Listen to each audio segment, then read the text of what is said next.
we go. Welcome in to the Off-Brand Avalanche podcast. All in all, today slightly better than Wednesday. That's what we're gonna go with. Karim, you are correct. What a game! The Avalanche just blew the St. Louis Blues out of the building. It wasn't particularly close, so we planned on doing this on Wednesday, but it didn't quite work out. But we are starting a new tradition. The three of us, after each Avs win, at least the ones that were able to podcast, we are going to be doing some victory shots. So let's go, boys. So for this one, first win of the season, I'm just taking a fat pull. Ain't nothing win, you gotta, right? Yeah. All right, boys. Out of the pink wits, let's Let's get it. go right here.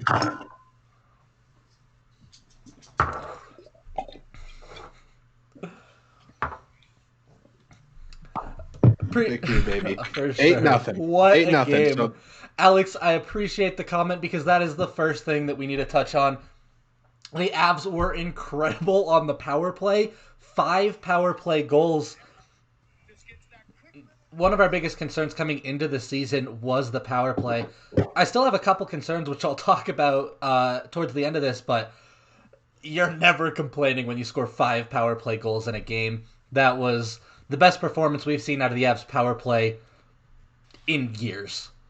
And this is what I touched on last pod. Is really big for the team. This really can unlock us, for our biggest potential, which is the Stanley Cup. If our power play is rolling, this team is unstoppable almost, and it's really good to see us get going 5 or 6 like that. what were the final stats? 5 for 7, I think, because we had 5 that for late 7. power play. Yeah. Oh, that's right, that delay game. The fourth line power play kind of hardly counts. It was bad, but like, what do you expect when you put the fourth line on the power play? So Right. we're really gonna call it a 5 out of 6, but yes, technically goes down as 5 out of 7. That was funny to watch. They just had absolutely no idea what to do out there. They were just all looking at each other. Whoever had the puck, they were all looking at him. That was it. It was hilarious to watch. A bit besides the point, it's like Billy was texting me. It's like maybe we should move Burakovsky to that PP1. And to be honest, the way that is rolling right now, I don't know if we should because Burakovsky looked absolutely terrific on that second unit. Kind of getting the Avs on the board in the power play unit tonight, and dude, this unit, both of the units were absolutely lethal tonight.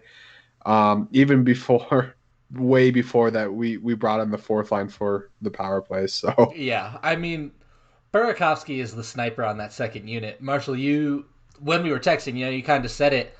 Burakovsky would be nice on that first unit, but if you take him off the second unit, there's not really anyone else that does that role. So balancing the two units really does do a good thing for us, where the first unit is absolutely loaded as far as talent is concerned, and today they showed it. And that second unit's still very talented, and you can just work around the incredible shot from Burakovsky. I liked our announcers calling it one of the top 15 in the game, and I don't think they're far off there. Mm-hmm. They're really not. And I remember early in the game, I know Zach and I were kind of discussing it. It's like, oh, so why did the Avs, end up going for Burakovsky? And Zach and I kind of made a joke about it. It's like, well, because he's pretty freaking sick. And recently in the first parts of this season, we're seeing exactly why the Avs went after him, last season. Because, dude, he had no place being buried on the Capitals' third line. He deserves higher minutes and deserves a spot to shine, and he's showing it so far this season. Exactly. Right. You could say it so many times. His shot is just deadly. Like, as soon as he walked over the blue line, I just said to myself, I was like, snipe this guy. And that's exactly what he does. Just absolutely nasty. I think that was low glove side. Just no chance. It was sick. I love that Grubauer got the assist on the goal as well. You're having a good night when the goalie's getting involved in the points. And yeah, absolutely, Billy.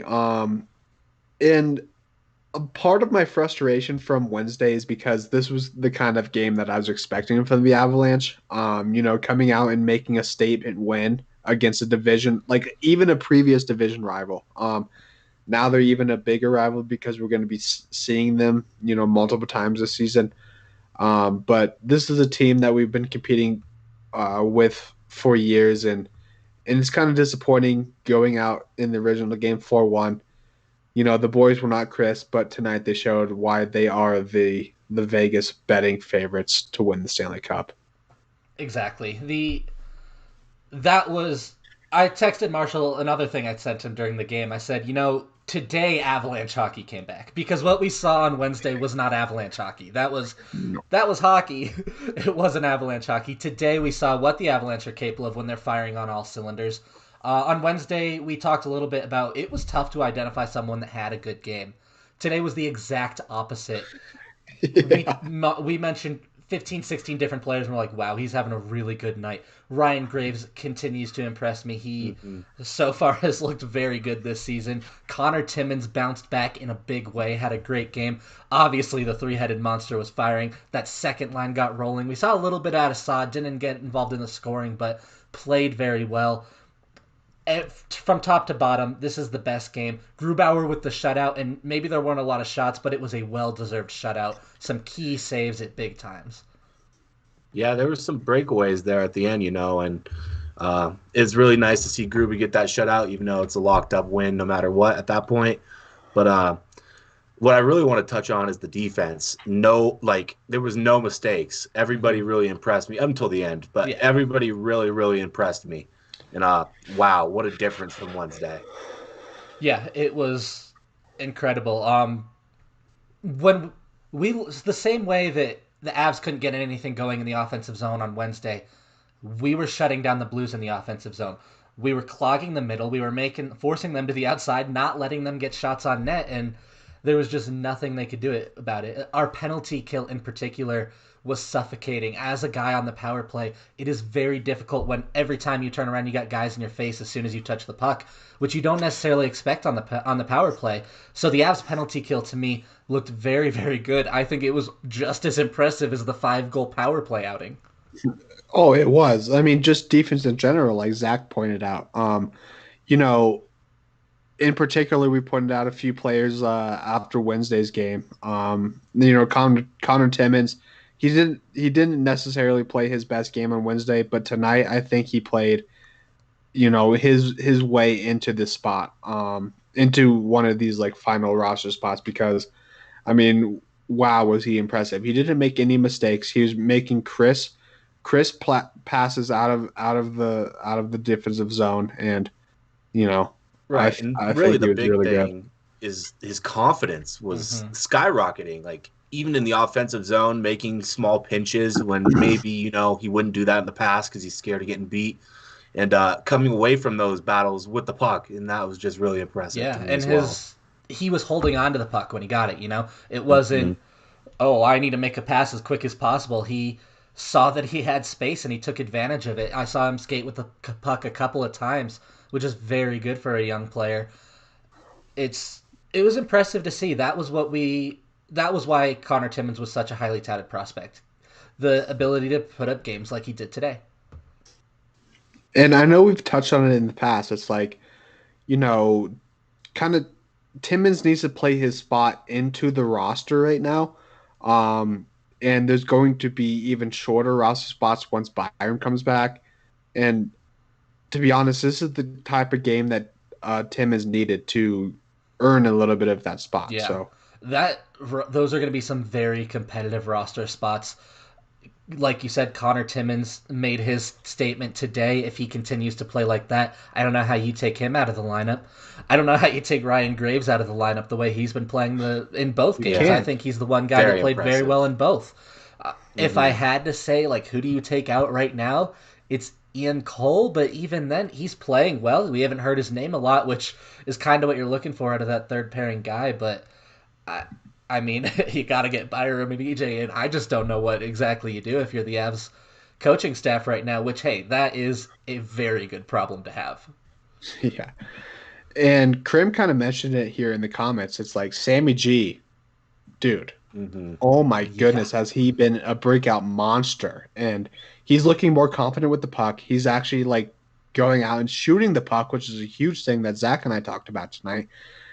In years past, he's especially on the power play, he's looked a little bit timid to shoot the puck, and tonight, and even in the last game, he's been a little bit. He's been rolling with he's been rolling with the offense and driving play by himself. So Right. And like you mentioned, Marshall, his confidence to me, just like Timmons, is skyrocketing. Hit like when he's deciding to shoot that puck, he's making that perfect extra move to change the angle on the shot and not get his shot blocked, which was a big problem for him in the past. Yeah, he was So taking. that's a big time too. Last year he took a ton to the shin guards, and today Oh we yeah. saw what it looks like when he's doing well. Maybe he didn't get one in the net or really even get a couple tips, but he was getting pucks to the goal in a way that really boosts his ceiling more Right. than And I we've think seen so far.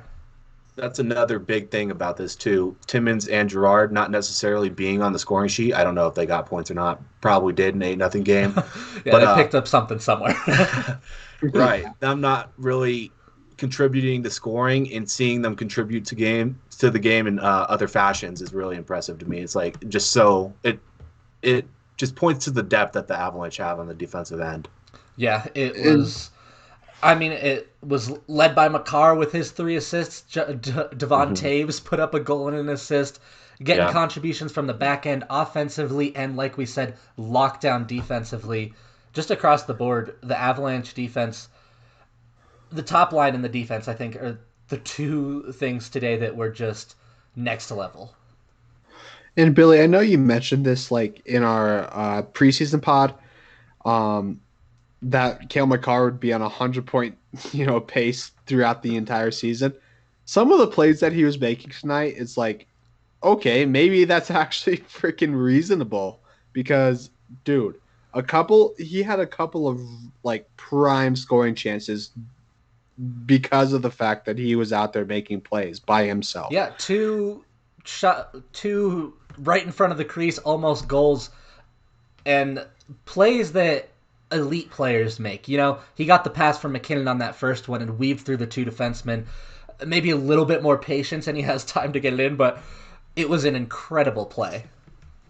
That was an incredible save as well. I mean, he was Yeah. trying to tuck a 5-hole, and Bennington just kind of shut him down Just there. kind of angled And that Bennington net in. actually had a pretty freaking good game through the first half of the game. Like, dude, the Avalanche, they didn't have one goal in the first period. Exactly. And that's the most surprising stat to me right there. Which I also like because sometimes you have teams that come out flying really hot in the beginning, and then there's this tendency to get discouraged when you've got no goals in the first period. They just went 20 minutes balls to the walls, completely outplayed the Blues in the first. There's some teams that would say, oh, this is frustrating, and start to maybe ease off the gas a little bit, try and change something up. The Avalanche just kept on firing, kept on trucking, and put up 4 goals in each of the next 2 periods. Yeah, that's really good to see too. And it's been a problem for the Avs to come out and play their game early in the first period. So for them to come out and do that too is just another great sign for things to come on this team. Yeah. Thanks, Charlie, in the chat letting us know. Gerard did have 2 assists. It's hard to track. Thank you, there Charlie. were so many points in the game, but Yes. love to see it. I would be curious to see how many guys didn't get their name on the stat sheet tonight. It was all around such a great effort by the Avalanche. It's hard to even nitpick, like I said earlier, I can't really think of a guy who didn't have a good game. Right. Okay, so I have a question actually. I think Nichushkin did not have an entirely great game, and I think Jost actually did have a freaking pretty good game. So what would this lineup look like if we switched Nichushkin for Jost? I think it'd be interesting. They bring similar things to the table. I think Jost maybe brings just a little bit more offense and Nichushkin just a little bit more defense. But isn't that what we're kind of looking for, the third and fourth pairing switches? It could be. I mean, it depends. You want to have a little bit of scoring upside on that 4th line, but Calvert can bring a little bit of that, and Nichushkin does bring a little bit of something. I would be curious to see, but the way they rolled tonight, I wouldn't necessarily tweak it too much. But that is definitely something to look at moving forward. How do you want to shake up the bottom 6? Because there are a lot of guys that could play a lot of the same roles. There's also You could also bring in Martin Kaut to do some of the similar Mm-hmm. things. There's a lot of things you could do. I would say for now, you don't tweak things after an 8-0 win, but definitely something to keep an eye on moving forward. Yeah, absolutely. But I mean, it's just one of my points that I've been hammering like for a couple of years now that like I don't necessarily know if Jost belongs at the Avalanche lineup. Um, I firmly believe that he is, like a top nine forward, but I don't necessarily know if he belongs on the fourth line. And to be honest, I think what what we have been seeing from Nichushkin lately is he is like the prototypical fourth line forward, and Jost kind of is like he fits more of the prototype for the third line forward. So I would agree with that. It's going to be fun to watch going forward. I love Jost. He's one of those guys you'd really like to, even if he does end up out of Colorado at some point in the next couple of years, he's a guy that we're going to continue to root for just because he's such a lovable dude. I hope that he has a breakout. I mean, I hope his breakout's in Colorado, even if that doesn't happen. I'd really like to see it happen somewhere else. A guy that you just you gotta love. So I like that. I'm excited for. I mean, this is one of those games that it just has you thinking about just how good this Avalanche team is right now and how good the future is looking because we're talking about so many guys that still have this potential. This team is still young. They're still Sam Girard could take his game to the next level. Mm-hmm. All kinds of these guys. Cale Makar, even one of the best defenders in the league already, but is still really in the process of developing. So just watching this game, I'm just so excited for Avalanche hockey right now. yeah. Yeah, true. And another thing we didn't really touch on either is the milestones for Yes. Landeskog and Rantanen. Landeskog's 200th career goal in the same game that Rantanen scores his 100th career goal. Mikko Rantanen, the fifth player from the 2015 draft class to hit 100 goals. That's five players in 5 years. And that draft class is incredible. We're starting to talk about it.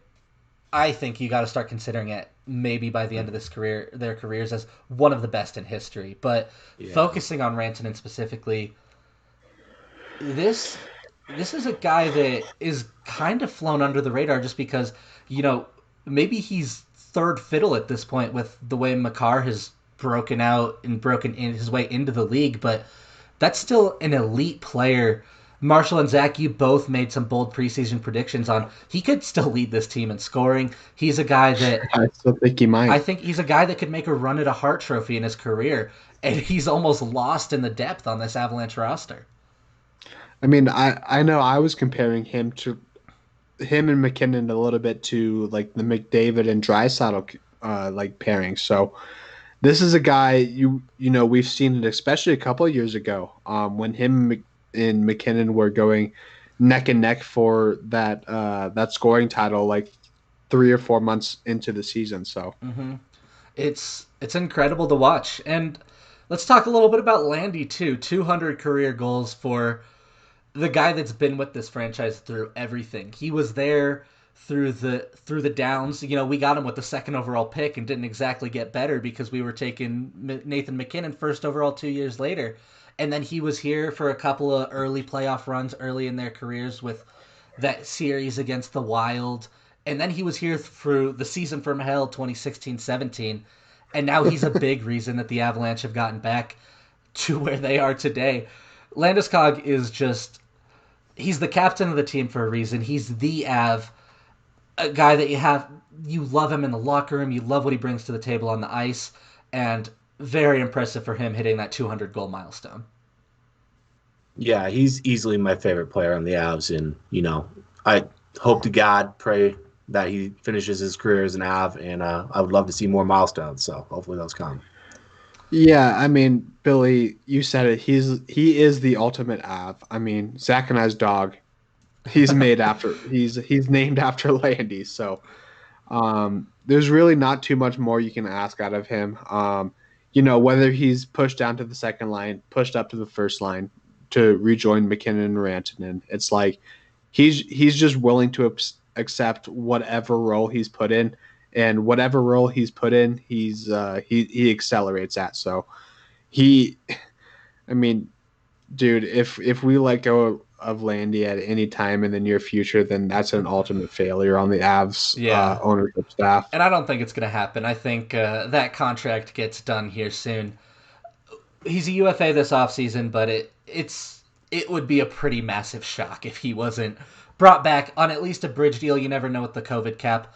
Ideally, it'd be a long-term deal. I think both sides want to get it done. Obviously, the Avs want to bring back Landy, and Landy has made it pretty clear that he wants to finish his career with the Avalanche. It's funny we're talking about a guy finishing his career. He's still in his 20s, but that's the kind of impact he's made. That he's only in his 20s, but it's a guy that is really one of the quintessential Avs, even throughout their franchise history at this point. If you're talking about who are the 10 biggest Avs to come through this building, you have to start talking about Landy on that list, which you gotta love. And you have to. It's right. I mean, how many captains have there been in the Avalanche franchise history? I think 4 now, right? And Landy's. Yep, it was Sakic, Foote, Hayduk, and Landy. Right. So I mean, he has his pedigree pretty much set in stone in now the Ball Arena. Yeah, right. Just going back to the spectacle when he was named captain, it's just like he really is the Av, like you said, Billy, and great scene there. Hayduk giving him the C. So just love to see it. Yep, it is. It's exciting. I got to be proud of the boys hitting some big milestones. Not to be overshadowed, McKinnon is very close to a big milestone of his own. Coming into today, he was 5 points back from 500. So he might hit that next game. So keep an eye out for that one. All three pieces of the three-headed monster hitting some massive achievements in their careers. So is it not a bit surprising that McKinnon is closing in on the 500-point milestone? Because that's a pretty significant milestone. It is. Especially just the way he's done it. It was the first 3 years of his career. If you had that, you'd say, oh, it might take him 10 years to get there. And then something changed. He flipped that switch and he accelerated. And he won the Calder. And to be honest, McKinnon, much like Landy, he's a bit of the epitome of the ultimate Avalanche player too, because he did grind through that 16-17 season. That was one of the worst seasons in the history of all of the NHL. So to me, he is also just hopefully an Av for life, and I respect him so much. So one of the best players ever to come through those doors. He's up there with, the big three obviously are Patrick Watt, Peter Forsberg, and Joe Sakic. McKinnon, if he keeps going at this pace, makes his case to be right up there with those four. So gotta love it. I appreciate Charlie in the chat giving us some great statistics. 7 different players scored in the 8-goal game. So that's a testament to the depth and the different guys that can get it done. And 8 different players had at least 2 points in that game. So again, the depth is unreal on this Avalanche team. It's one of the best teams we've ever seen in Colorado. Yeah, it just took us a game to break out. Some of the people that tuned into our last podcast know that we were not worried, but we were a little bit disappointed because this is what we were kind of expecting the Avs to look like out of the gates. But one game, little grace period here, and hopefully we're not going to expect an 8-0 win every single game here, but hopefully we can keep this dominance up. Exactly. We're excited to watch. We'll head into the series of 2 games against the Kings and then 2 games against the Ducks next week. It'll be interesting to see what this Avs team looks like against teams maybe not as good as St. Louis. St. Louis, blowing at a team like that, always impressive. I want to see the Avs try and continue that momentum, maybe build up a little bit more momentum on that California trip, and really try and take control of the division here, because dropping that first game to St. Louis was not ideal for taking control of the division lead. But hey, taking this one back, and then if we can start getting some start stringing together a few wins here, it could go a long way towards helping the Avs to make a run at that one seed, which we've talked about could be very important this year. Yeah, I think extremely important that one seed is. It's very important. We've talked about it on our preseason pods. It's like, do we want to play Vegas or St. Louis or one of the bottom four teams that's going to be competing for that last spot in the playoffs? So I do expect the Avs to, continue to play with a little bit of urgency like we saw tonight and, try to continue their dominance. So it's going to be interesting. I think they have a 3-day break here. So I think this was an important, win for them to get their confidence built back up and head into that California trip. Yeah, definitely. And the fashion they did it in, I mean, you can't say enough about it. It's last coming out of last game, we're like, hey, the Blues are a little bit better than we expected, and maybe we got to pump the brakes on the Avalanche. The Avalanche hit the accelerator today. They said, you know what? We want everyone to know that we're one of the best teams in hockey, if not the best team in hockey, and that's what they need to play like. If they bring that kind of game every night, which obviously no one's going to bring that every night, but play their game as many nights as they possibly can this season, they're in for a very successful run. Yeah, I think it's. Oh, sorry. Go ahead, Zach. I think it's very important they had this game right now after that Wednesday loss. It really will show the boys what kind of identity they are, like who they are in the league, what kind of team they're going to be going forward. That's really big for them as well. Just a good group win and will really help the mentality of the Avalanche, I think. Yeah, absolutely. And I know a lot of our comments after the last podcast were, we're not trying to like slight the St. Louis Blues here. We know how dangerous of a team they are.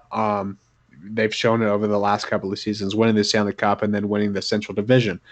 So, absolutely, we're not trying to like overlook the St. Louis Blues here, but we do recognize the growth that the Avs have had over the last few years, and we do expect them, to be amongst the teams that are competing for the Stanley Cup. So that's kind of our expectations amongst the three of us, right? Like, we need to be one of the teams that is dominant, night in and night out. So that was kind of the disappointment that was leading us after the Wednesday night game. And hopefully moving forward here, we can continue this growth and not necessarily disappoint any of the other fans because we know how good of a team St. Louis can be. Yeah, and I can't wait to see how the rest of this season series plays out. It'll be interesting to follow along. We have 6 more games against St. Louis. I'm very curious to see how those go. St. Louis is not going to forget this either. St. Louis is going to come out swinging very, very hard when we play them a few weeks down the road. So I'm very excited to see how the Avs respond to that. They're going to get some competitive games in this year between St. Louis and Vegas, and this is going to be one of the most exciting seasons of hockey, condensed seasons of hockey that we've ever watched. It's only a budding rivalry right now, man. I mean, like, between any of the teams that we play 8 times during one season, we're going to develop some sort of rivalry between any of them. So there's going to be it's a pretty exciting season. So yeah, I mean, we've seen it around the NHL a little bit even already. Some of these games, the beef doesn't just end after the whistle blows. Some of it's carried over, and when you're playing teams 2, 3, 4 times in a row, it's gonna carry over and it's gonna build on itself. And I'm excited to see do some lasting rivalries come out of this season, even across the league. The Avs and Knights in particular is one that we've been looking at the past since the playoffs last year, saying this could be a really interesting rivalry down the road. It's not great that we're in different divisions normally, but this year is a chance for us to watch 2 of the best in the business play each other 8 times in a season, maybe even more. We could see up to 15 meetings between these 2 if they meet in the playoffs and go to 7. So I'm just I can't wait. I can't wait to see the Avs compete against very good teams, and I can't wait to see the Avs play their best game as many times as they possibly can tonight or this year. Yeah, I agree. It's exciting to see them, you know, play the Knights and go to the West Coast and absolutely pump the shit out of the fucking West Coast teams. That's going to be great. It's going to be great. Well, yeah, let's hope so, man. I'm really looking forward to the Minnesota games in particular Oh because yeah. in my heart, in my mind, Minnesota has been the Avalanche's like biggest rival over the last, Yeah. probably decade.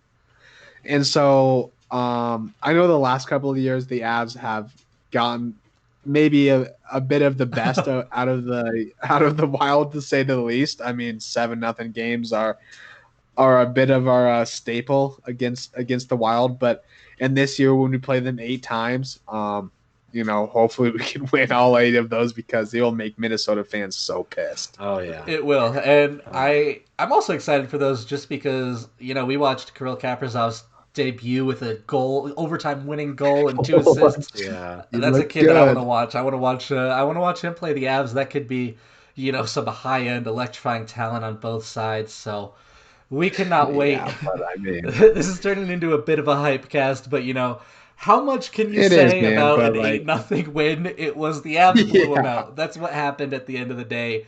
So before we do get out of here, Marshall, Zach, do you have any last things that you want to add? No. I'm good this Oh, time. I'm ready actually, to wrap her up.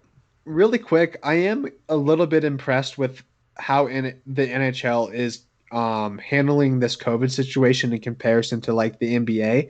I know on the broadcast tonight they were talking about how they were going to handle it in the away games. So each team that has an away game and they're doing 2-game series has to stay in one hotel and they can't go out of that hotel. I know that's probably not in the players, They're not going to be thrilled that's with it, not but no, they're not going to be it makes thrilled sense. about doing that. But it does make sense. And the reason that they made the schedule um with interdivisional opponents only, I think it's going to help mitigate the spread of like the COVID virus and all that. So I'm looking forward to seeing how the NHL does with the regular season in comparison to how the NBA is doing it, which is already seen. We've already seen some setbacks in how the MLB did it, and even the NFL. So And I think the NHL is doing the best job of any of them of just minimizing the travel. Doing these 2 sets is an underrated aspect of what the NHL is doing. So it's good to see that they're aware of what's going on and they're doing the absolute best they can to keep outbreaks at a minimum. yep, and that's kind of thank you, Billy. All right. So thank you everyone for watching. We've got a few people still left in that live chat, so while you're here, go ahead, hit that like button and subscribe to the channel. Only 17% of our viewers are subscribed, so if you're enjoying our content, go ahead, take that plunge, hit the sub button. It's free to do. You can always undo it later. So we really appreciate all of you. Help us grow. If you're not watching this on YouTube, go ahead and check us out there. I know we upload it to all kinds of our other platforms, but YouTube will always get it first because we stream here live. And you get to see our faces. So I think that's a benefit. So check us out on Yeah, YouTube, we're a bunch of Off-Brand beauts. Avalanche.